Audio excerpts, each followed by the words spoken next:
அது வழங்கக்கூடிய நலன்கள் தூய்மை பணியாளருக்கும் அவர்தம் குடும்பத்திற்கும் தருவதை அரசு உறுதி செய்து வந்திருக்கிறது. எனவே நம்முடைய மாண்புமிகு முதலமைச்சர் அவர்கள் முத்தமிழறிஞர் கலைஞர் அவர்களுடைய காலத்திலிருந்து தொடர்ந்து இருக்கக்கூடிய இந்த பாரம்பரியத்தை அவர்களும் கடைபிடித்து தூய்மை பணியாளர் மீது அவருக்கும் தனி கரிசனத்தோடு அவர்கள் இருக்கிறார்கள் என்பதை நான் இங்கே உங்களிடத்தில் தெரிவிக்க விரும்புகிறேன்.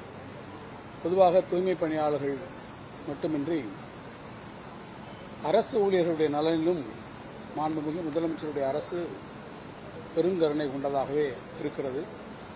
இன்றைக்கு காலையிலே கூட பார்ப்பேன் என்று சொன்னால் நிதிநிலை அறிக்கையிலே நிதித்துறையினுடைய சார்பிலே நான் அறிவித்திருக்கக்கூடிய அரசு ஊழியர்களுடைய நலன்களுக்காக அறிவித்திருக்கக்கூடிய அறிவிப்புகளில் ஒன்றாக அரசு ஊழியர்கள் பணியிலே இருக்கிற போது அவர்கள் மரணம் எய்தினால், இயற்கை எய்தினால் அவர்களுக்கான அந்த விபத்து காப்பீட்டு தொகையாக வழங்கக்கூடிய இந்த தொகை ஒரு வருவாய் கோட்டாட்சியர் மறைந்திருக்கிறார். அவருடைய குடும்பத்திற்கு 1 கோடி ரூபாய் வழங்குகிறோம் என்று சொன்னால் படிநிலைகளில் இருக்கக்கூடிய பலருக்கும் அந்த வாய்ப்பு வழங்கப்பட்டு அங்கன்வாடி பணியாளர் ஒருவருடைய குடும்பத்திற்கும் அதே 1 கோடி ரூபாய் இன்றைக்கு வழங்கப்பட்டிருக்கிறது. இந்த சூழலில்தான் குறிப்பாக நம்முடைய நான் தொடக்கத்திலே குறிப்பிட்டு சொன்னதைப் போல நம்முடைய தூய்மை பணியாளர்கள் அவர்களுக்கான குறிப்பிட்ட சிறப்பு திட்டங்களை நம்முடைய அமைச்சரவை கூட்டத்திலே நம்முடைய மாண்புமிகு முதலமைச்சர்கள் இன்றைக்கு மேற்கொண்டு அதை உங்கள் வாயிலாக உங்களிடத்திலே நான் இங்கே தெரிவிப்பதிலே மகிழ்ச்சி அடைகிறேன். அறிவிப்பு 1. தூய்மை பணியாளர்கள் குப்பைகளை கையாளும் போது அவர்களுக்கு நுரையீரல் மற்றும் தோல் சம்பந்தமான நோய்களால் பாதிக்கப்படுவதற்கு அதிக வாய்ப்புகள் உள்ளன. எனவே இத்தகைய தொழில்சார் நோய்களை கண்டறிவதற்கும் சிகிச்சை அளிப்பதற்கும் தேவையான தனித்திட்டம் ஒன்று செயல்படுத்தப்படும்.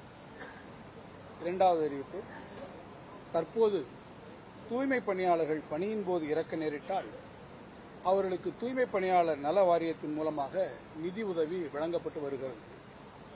தூய்மை பணியாளர்களுடைய குடும்பங்களுடைய எதிர்கால நலனையும் வாழ்வாதாரத்தையும் முழுமையாக உறுதி செய்யக்கூடிய வகையில் இந்த நிதி உதவியுடன் கூடுதலாக இந்த பணியாளர்களுக்கு 5 லட்சம் ரூபாய் அளவிற்கு காப்பீடு இலவசமாக வழங்கப்படும்.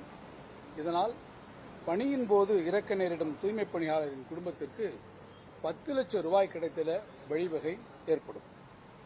3வது அறிவிப்பு, தூய்மை பணியாளர்கள் மற்றும் அவர்களின் குடும்பத்தினருடைய சமூக பொருளாதார நிலையினை உயர்த்திட சுய தொழில் தொடங்கும் போது அத்தொழில் திட்ட மதிப்பீட்டில் 35 விழுக்காடு நிதி அதிகபட்சமாக 3,50,000 ரூபாய் வரை மானியமாக வழங்கப்படும். மேலும் இந்த கடன் உதவி அதை பெற்று தொழில் தொடங்கி கடன் தொகையை தவறாமல் திருப்பிச் செலுத்துவதற்கு 6 விழுக்காடு வட்டி மானியமும் வழங்கப்படும். இந்த புதிய திட்டத்திற்கு ஆண்டுதோறும் 10 கோடி ரூபாய் ஒதுக்கீடு செய்யப்படும்.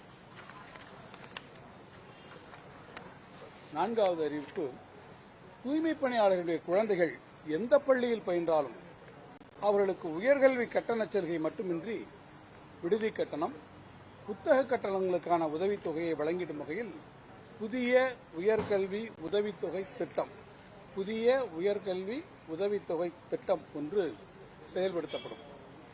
நகர்ப்புறங்களில் அறிவிப்பு 5, நகர்ப்புறங்களில் சொந்த வீடு இல்லாத தூய்மை பணியாளர்களுக்கு வரும் 3 ஆண்டுகளில் தூய்மை பணியாளர் நல வாரியத்தினுடைய உதவியோடு தமிழ்நாடு வீட்டு வசதி வாரியம், தமிழ்நாடு நகர்ப்புற வாழ்விட மேம்பாட்டு வாரிய திட்டங்கள், தூய்மை பணியாளர்கள் வசிக்கும் இடத்திலேயே வீடு கட்டுதல் என பல்வேறு முறைகளின் கீழ் 30,000 குடியிருப்புகள் கட்டித்தரப்படும். கிராம பகுதிகளில் வசிக்கும் தூய்மை பணியாளர்களுக்கு கலைஞர் கனவு இல்லம் திட்டத்தின் கீழ் இந்த வீட்டு ஒதுக்கீட்டில் முன்னுரிமை வழங்கப்படும். 6வது அறிவிப்பு, தூய்மை பணியாளர்கள் தங்களது பணியை அதிகாலையில் மேற்கொள்ள வேண்டிய சூழ்நிலையில் காலை உணவு சமைப்பதற்கும் அதை பணிபுரிய இடத்திற்கு கொண்டு வந்து அருந்துவதற்கும் பல்வேறு பிரச்சனைகளை எதிர்கொண்டு வருகின்றனர். இப்பிரச்சனைகளுக்கு தீர்வாக நகர்ப்புற உள்ளாட்சி அமைப்புகளில் பணியில் ஈடுபடும் பணியாளர்களுக்கு காலை உணவு அந்தந்த உள்ளாட்சி அமைப்புகளால் இலவசமாக வழங்கப்படும். இத்திட்டம் முதற்கட்டமாக பெருநகர சென்னை மாநகராட்சியில் செயல்படுத்தப்பட்டு படிப்படியாக மற்ற நகர்ப்புற உள்ளாட்சி அமைப்புகளுக்கும் விரிவுபடுத்தப்படும். ஆக இந்த 6 முக்கியமான அறிவிப்புகள் நம்முடைய தூய்மை பணியாளர்களுடைய நலனுக்காக நம்முடைய மாண்புமிகு முதலமைச்சர்கள் இன்றைய அமைச்சரவையிலே இந்த திட்டங்களை சிறப்பாக அறிவித்திருக்கிறார்கள்.